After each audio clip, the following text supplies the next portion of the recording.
Objective, after listening to this module, you'll be able to differentiate between two general types of stress, good stress and bad stress.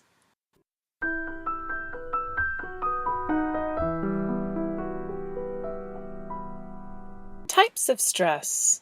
William Shakespeare said, "There's nothing either good or bad, but thinking makes it so." This implies that our perception plays a huge role in whether we perceive something to be good or bad. Thus, perception plays a huge role in whether a stressor is good or bad. Eustress. Eustress pertains to the definition of the spice of life and is actually considered to be good stress or healthy stress. How is it that stress can actually be good for you? Well, stressors that elicit positive emotions like excitement, happiness, pleasure, enthusiasm, motivation, invigoration, etc. are considered to be positive stress or eustress. All of these emotions technically brings us out of homeostasis, so it's considered stress, but it's a good, healthy stress elicited by good, healthy emotions. Going to college, getting married, having a baby, or interviewing for or starting a job hopefully are examples of eustress for most people. Eustress may also occur when you do something different, break a routine, make a new friend, travel to a new place, or generate some excitement for yourself. Riding a roller coaster or doing something challenging or adventurous may be examples of eustress. It brings you out of emotional and physical homeostasis, but in a good way. Studies show that athletes perform better when they're under some stress, but not too much. Stress can be energizing and helps raise the athlete's alertness, which then helps them perform better during competition. They transfer stress energy into good energy while competing in their sport. One of my favorite quotes is, "The only difference between a diamond and a lump of coal is that the diamond had a little more pressure put on it." Life is about learning, growing, progressing, and developing. How can we transfer from a lump of coal to a priceless diamond if we don't ever experience the pressure that allows us to learn and grow and develop and progress? So some stress is good for you. Distress. Distress is considered bad stress or unhealthy stress and would fall under the definition of the rate of wear and tear on the mind or body. You feel bad as a result of encountering a stressful situation, and you might even experience physical problems such as stomachache, headache, acne, hives, etc. as a result of the stressor. It's stress that wears you down and causes you to feel any of the negative stressful emotions, frustrated, anxious, angry, or overwhelmed. Examples of distressors are having to give a presentation when you absolutely hate speaking to a large group of people, losing a loved one, or being in an abusive relationship. It brings you out of emotional and physical homeostasis, but in a bad way. When people hear the term stress, it's usually distress to which they're referring, not eustress. Take a look at some distressors provided by former participants. Can you relate to any of these? Are these distressors or eustressors for you?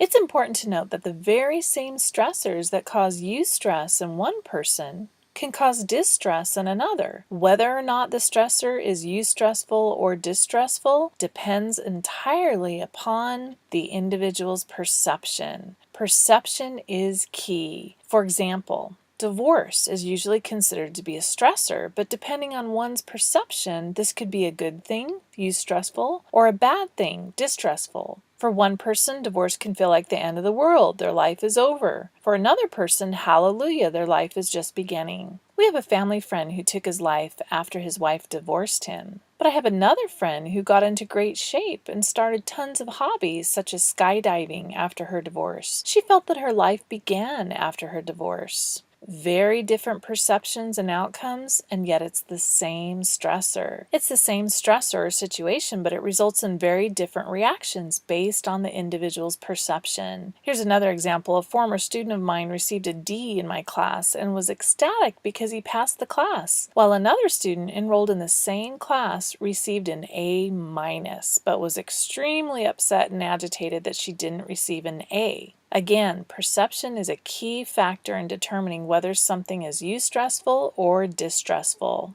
Take a look at some eustressors from others. Notice that some of these things are the same things that were on the distressor list just a minute ago. Again, what is eustressful for one person might be distressful for another, and vice versa.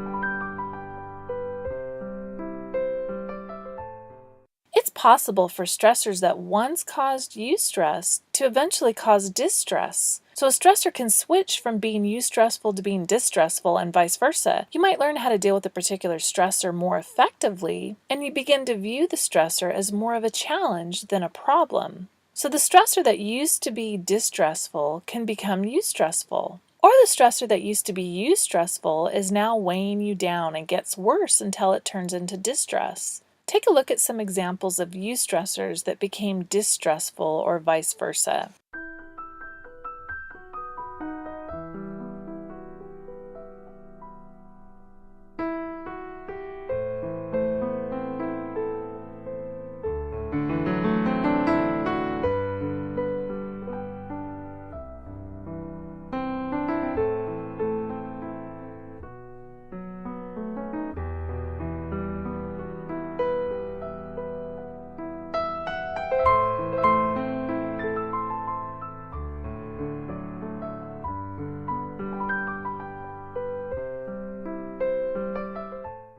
It's interesting that physiological responses to distress and eustress are basically the same, but the brain processes the experiences differently. If you won the lottery, that would probably be eustressful, but you would have a huge increase in your heart rate and blood pressure and so forth after hearing that you won, just as you would if you found out that a friend or loved one was killed, which would most likely be distressful. The physiological reactions are the same, yet one produces positive emotions and the other results in negative emotions. So although the physiological reactions are the same, the psychological reactions can be very different. But despite the physiological reactions being the same in both types of stress, it's interesting to note that health consequences are associated only with distress. Key points. Eustress is good stress, or the kind of stress that elicits positive emotions that energizes or excites you. Distress is bad stress, or the kind of stress that elicits negative emotions that weigh you down. And that's it.